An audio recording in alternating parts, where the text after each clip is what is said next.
Welcome to one biology. आप समझते हैं बहुत ही इजी वे में ट्रांसपोर्ट ऑफ गैसेस को। जैसे कि आपको पता है बाहर एयर प्रेजेंट होती है, एयर के अंदर बहुत सारी गैसेस होती हैं, लेकिन हमको यहाँ पर ओनली पढ़नी है कौन सी, ऑक्सीजन एंड कार्बन डाइऑक्साइड के बारे में।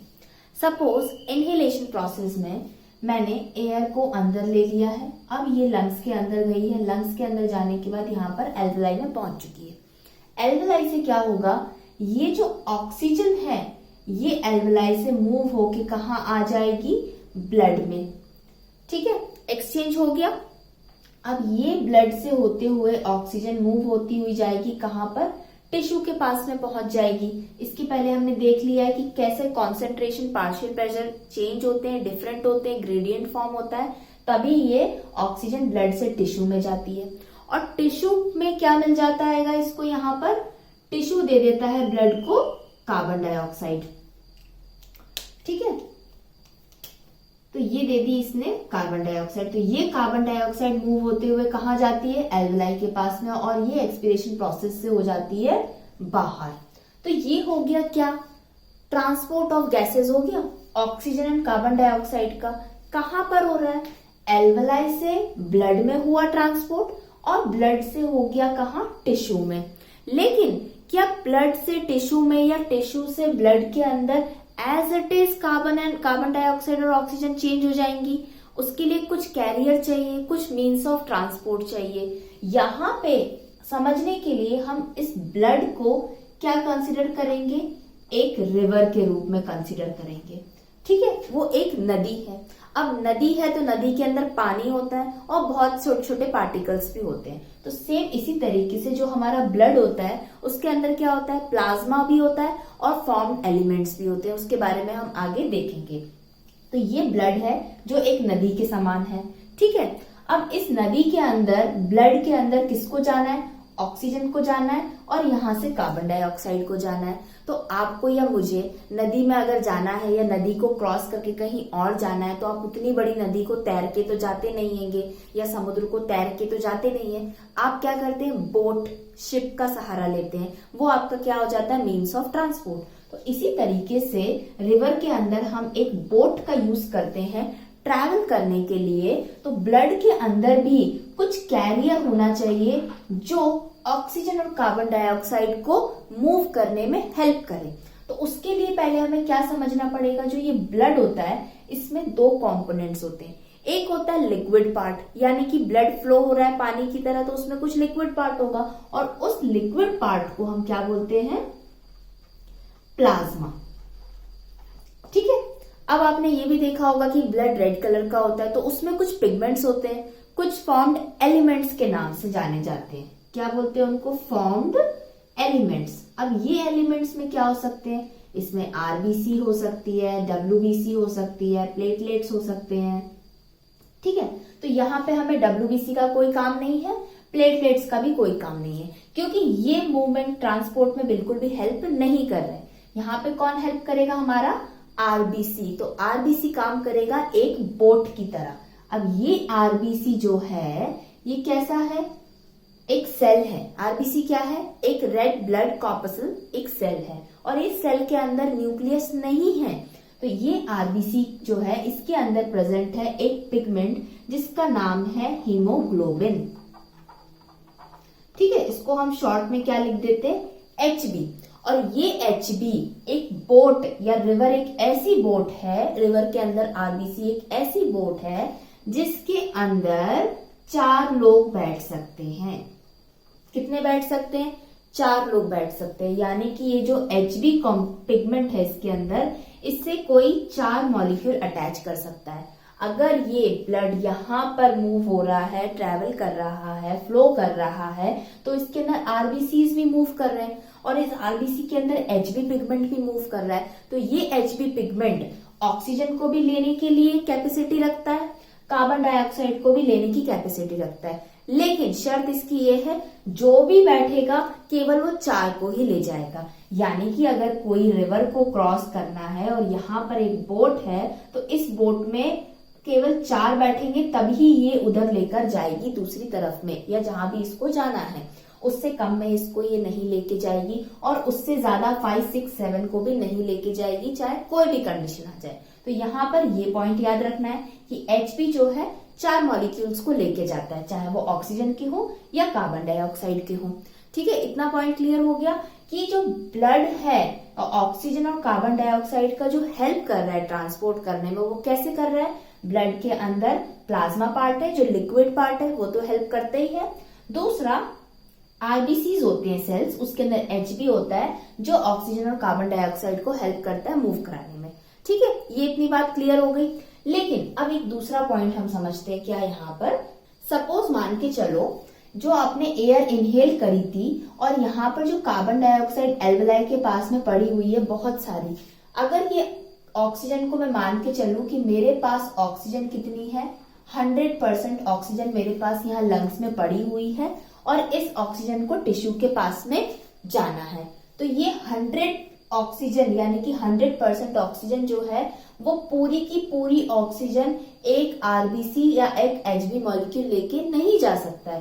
तो यहाँ पर मैंने क्या लिखा है, ये ऑक्सीजन जो टोटल मान के चलो 100% है, इसमें से 97% ऑक्सीजन जो है वो आरबीसी कैरी करके ले जाता है। यानी कि ठीक है, यहाँ पे ब्लड है, यहाँ पे बहुत सारे O2 बैठे हुए हैं, मान के चलो 100 बैठे हैं और वो बोल रहे हैं कि भाई मेरे को ब्लड से आरबीसी, एक बोट है कि मेरे को बोट में बैठा के टिश्यू तक पहुंचा दो।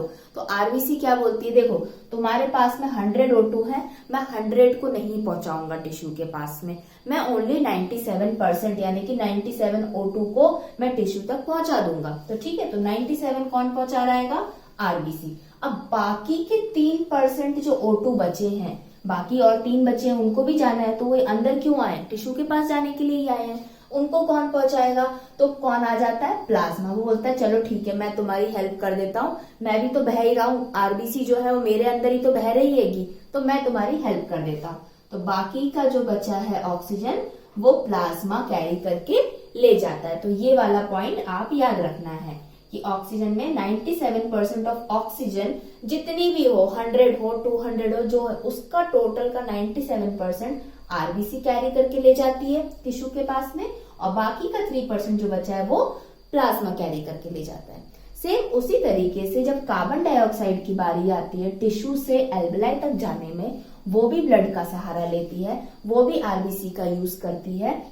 तो यहाँ पर जो कार्बन डाइऑक्साइड के मान के चलो, यहाँ पे 100 कार्बन डाइऑक्साइड्स के मॉलिक्यूल्स बैठे हैं एल्वेलाई के पास जाने के लिए, और वहां से उनको कहाँ जाना है? माउथ से या नोज से बाहर हो जाना है एक्सपीरेशन प्रोसेस से। तो उसमें से 20 to 25% कार्बन डाइऑक्साइड ही कौन लेके जाता है? आरबीसी। यानी कि यहाँ पर आने के बाद ब्लड जो है उसकी आरबीसी थोड़ी सी और कैसी हो जाती है, मान के चलो एटीट्यूड में आ जाती है कि देखो वहां से तो ऑक्सीजन को 97 ऑक्सीजन को लेके आ चुकी है, लेकिन यहाँ आने के बाद में वो नहीं, केवल कार्बन डाइऑक्साइड को बोल रही है कि मैं केवल 20 to 25% ही तुम्हारे जो कार्बन डाइऑक्साइड के स्टूडेंट्स पढ़े उनको मैं वहां तक एल्वेलाई तक लेके जाऊंगी। अब बाकी के बचे, बाकी की जो 7% बचे वो बोलेगा ठीक है भाई प्लाज्मा कि चल मैं ले चलता हूँ एल्वेलाई के पास में। ठीक है, और बाकी 70% कार्बन डाइऑक्साइड अभी भी पड़ी हुई है टिश्यू के पास में, वो कौन लेके जाएगा एल्वेलाई के पास में? वो कैसे जाएगी? वो जाएगी in the form of bicarbonate ions. अब हम समझेंगे ये क्या होता है। देखो ये क्या फॉर्मूला है, HCO3- यानी कि CO2 था पहले, कार्बन डाइऑक्साइड थी, इसमें एक H ऐड हो गया और एक O ऐड हो गया, तो वो कहां से आएगा? वाटर से आएगा।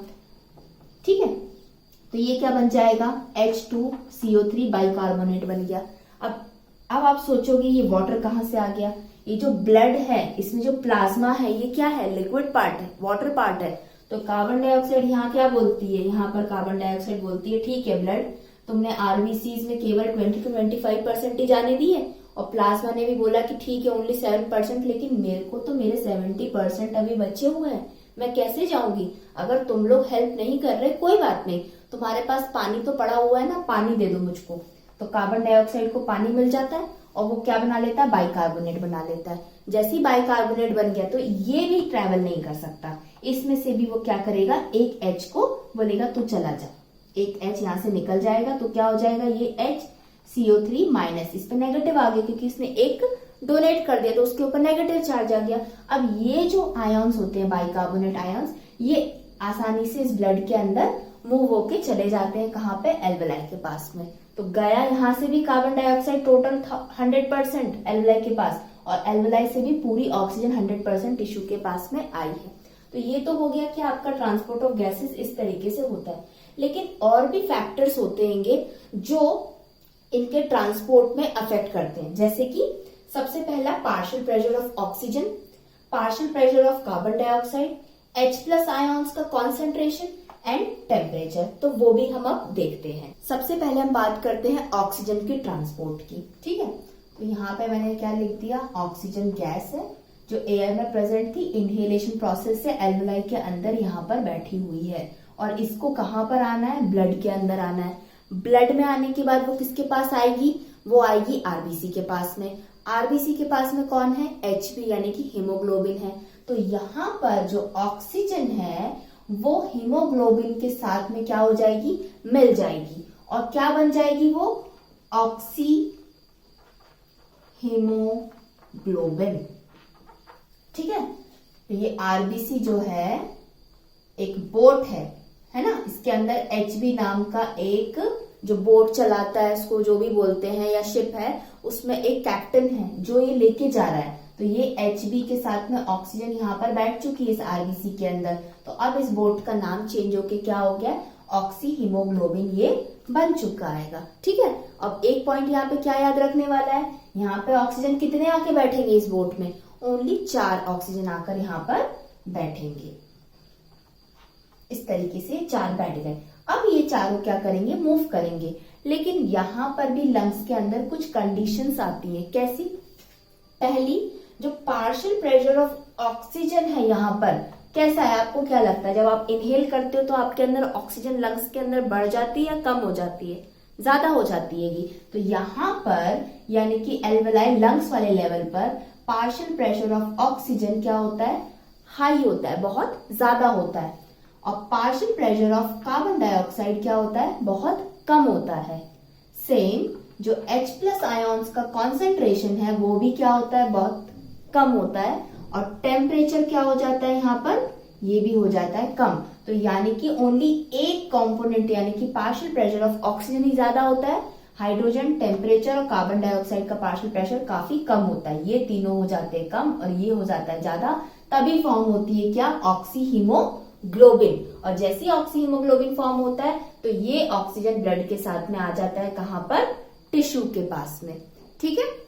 अब टिश्यू के पास में आने के बाद क्या होता है, यहां पर जो पार्शियल प्रेशर ऑफ ऑक्सीजन है वो हो जाता है कम, कार्बन डाइऑक्साइड का हो जाता है ज्यादा, H+ आयन कॉन्सेंट्रेशन हो जाते हैं ज्यादा, और टेम्परेचर भी हो जाता है का यहाँ पर ज्यादा।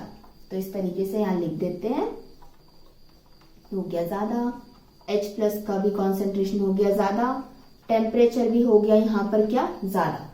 यहाँ पर एक ये कम और बाकी सारे ज्यादा। जैसे ही यहाँ पर ऑक्सीजन आती है, अभी क्या है, ये जो बोट है आरबीसी की जिसमें Hb बैठा है और उसने 4 ऑक्सीजन को बैठाया, अब ये बोट यहाँ आ चुकी है टिश्यू के पास में। अब ऑक्सीजन को उतरना भी तो पड़ेगा ना, डिसोशिएट भी तो होना पड़ेगा। और यहाँ पर ये बैठ गया एक बार तो अभी उतरने का नाम नहीं है। तो उतरना कब पड़ेगा उसको, जब इसका पार्शियल ऑक्सीजन का प्रेशर क्या हो जाएगा, कम हो जाएगा। और ये कंडीशंस आ जाती हैं तो ऑटोमेटिकली यहाँ से ऑक्सीजन क्या हो जाता है, डिसोशिएट हो जाता है हीमोग्लोबिन से। जैसे ही डिसोशिएट होता है तो ऑक्सीजन कहाँ आ जाता है, टिश्यू के अंदर, और यहाँ पर ये हो जाती है बोट आपकी खाली। तो यहाँ पर association of oxygen with haemoglobin, ये ऑक्सी हीमोग्लोबिन कहाँ बन रहा है आपका, ये बनता है आपका लंग्स पे एल्वेलाई लेवल पर। लेकिन अगर मैं बोलूं डिसोसिएशन, क्या डिसोसिएशन मतलब टूटना, ऑफ ऑक्सी हीमोग्लोबिन जो ऊपर बना था, ये कहां पर हो रहा है आपका, डिसोशिएट कहां पर हो रहा है, ऑक्सीजन में और हीमोग्लोबिन पे, टिश्यू लेवल पर। तो आया एक चीज पॉइंट समझ में, एसोसिएशन एंड डिसोसिएशन। डिसोसिएशन हमेशा होगा टिश्यू पर और एसोसिएशन कहां पर हो रहा है, यहाँ पे एल्वेलाई लंग्स और ये ब्लड के लेवल पर। किसका, ऑक्सीजन का, ठीक है। ऑक्सी हीमोग्लोबिन का। इसी तरीके से अब हम पढ़ेंगे किसका, कार्बन डाइऑक्साइड का एसोसिएशन एंड डिसोसिएशन। अब हमको क्या देखना है, ट्रांसपोर्ट ऑफ कार्बन डाइऑक्साइड। अब ट्रांसपोर्ट कार्बन डाइऑक्साइड का कहाँ से हो रहा है, टिश्यू से हो रहा है। कहाँ पर जाना है, एल्वेलाई पे जाना है। तो अब हम यहां से बात करेंगे, कहाँ से, टिश्यू लेवल पर। जैसे कि इसके पहले प्रोसेस में आपने देखा ऑक्सीजन आरबीसी की हीमोग्लोबिन के साथ में ऑक्सी हीमोग्लोबिन बन गया था और वो टिश्यू लेवल पे आने के बाद में डिसोशिएट हो गया, ऑक्सीजन टिश्यू के अंदर चला गया और जो हीमोग्लोबिन था या जो आरबीसी था वो खाली हो गई। अब यहाँ पर उसके अंदर कार्बन डाइऑक्साइड बैठ जाएगी। ये तो बहुत सिंपल जनरल लगता है कि हाँ वो खाली हो गई, यहाँ वो बैठ जाएगी, लेकिन ले जाएगा। लेकिन जो एक एचबी मॉलिक्यूल होता है या पिगमेंट होता है आरबीसी के अंदर, इसके पास तो दोनों को रखने की कैपेसिटी होती है। ये ऑक्सीजन को भी रख सकता है अपने अंदर, कार्बन डाइऑक्साइड को भी रख सकता है। तो कब डिसाइड होगा कि ये ऑक्सीजन को रखेगा कि कार्बन डाइऑक्साइड को रखेगा, दोनों में कंपटीशन हो सकता है। तो यहाँ पर क्या होता है, इसके पास मान के चलो 4 जगह खाली रहती है। तो जो भी आकर पहले 2 बैठ जाते हैं, यानी कि इसकी 50% स्पेस ऑक्यूपाई कर लेते हैं, वही बाकी की 2 जगह पर बैठेंगे। अगर मान के चलो पहली 2 जगह पर पहले कार्बन डाइऑक्साइड आके बैठ गया तो बाकी की 2 जगह पर भी कार्बन डाइऑक्साइड आ जाएगा और ये आरबीसी कार्बन डाइऑक्साइड को लेके जाएगी। लेकिन अगर पहले ऑक्सीजन आ गया तो पहले वो ऑक्सीजन को लेकर जाएगी। तो इस तरीके से हो जाता है डिसाइड। लेकिन हमने यहाँ पे क्या देखा, जो कार्बन डाइऑक्साइड है आरबीसी तो केवल 20 to 25% लेके जा रही है। तो यानी कि ये कार्बन डाइऑक्साइड जो है एचबी के साथ मिल जाती है, जो बाकी यानी कि 20 to 25% कार्बन डाइऑक्साइड की हम बात कर रहे हैं। यहाँ पर लिख देती हूँ 20 to 25% वाली जो कार्बन डाइऑक्साइड एचबी के साथ यहाँ पे मिल रही है, वो क्या बना लेती है, कार्ब अमीनो हीमोग्लोबिन। जैसे ऑक्सीजन हीमोग्लोबिन के साथ में ऑक्सी हीमोग्लोबिन बनाता है, उसी तरीके से कार्बन डाइऑक्साइड एचबी के साथ कार्ब अमीनो हीमोग्लोबिन बना लेता है। ठीक है, अब ये वाली चीज बनाने के लिए यहां पर फिर से कंडीशंस लगानी पड़ती है। कैसी, पार्शियल प्रेशर ऑफ ऑक्सीजन यहाँ पे कम होना चाहिए, partial pressure of carbon dioxide यहाँ ज्यादा होना चाहिए, H+ आयंस का कॉन्सेंट्रेशन ज्यादा होना चाहिए और टेम्परेचर भी यहाँ पर कैसा होना चाहिए, ज्यादा होना चाहिए। जब ये कंडीशंस आ जाती हैं और यहाँ पर ब्लड में आरबीसी एचबी पड़ा रहता है तो ऑक्सीजन आरबीसी में बाइंड नहीं हो सकता, यानी कि ऑक्सीजन एचबी में जाकर नहीं बाइंड हो सकता। क्यों, कार्बन डाइऑक्साइड ही बाइंड होगा, क्योंकि यहाँ जो कंडीशन है उसको बिल्कुल भी फेवर नहीं कर रही है ऑक्सीजन को कि तुम यहाँ पर आरबीसी या एचबी के साथ में अटैच हो जाओ। कौन फेवर कर रहा है यहाँ पे, ये कंडीशन कार्बन डाइऑक्साइड को फेवर कर रही है कि तुम आकर यहाँ पर आरबीसी की एचबी के साथ ज्वाइन होकर क्या बना लो, कार्ब अमीनो हीमोग्लोबिन फॉर्म कर लो और इस तरीके से तुम मूव कर दो। लेकिन अब यहाँ पे कितनी बची हुई है, और 7% भी चली जाएंगी प्लाज्मा के साथ में। अब बची है 70% HCO3 के साथ में। तो यहाँ पर क्या है, अब हम बात करते हैं ये 70% जो बची हुई कार्बन डाइऑक्साइड की। यहाँ पे वाटर मॉलिक्यूल भी प्रेजेंट है। ठीक है, ये वाटर मॉलिक्यूल के साथ में इसने क्या बना लिया, H2CO3 यानी कि बाइकार्बोनेट आयंस इसने बना लिए, बाइकार्बोनेट बना लिया। लेकिन ये बनाने के लिए भी इसमें ब्लड हेल्प करता है। कैसे हेल्प करता है, जो ब्लड के अंदर आरबीसी प्रेजेंट होती है उसके अंदर एक एंजाइम होता है, उसका नाम होता है कार्बोनिक एनहाइड्रेज।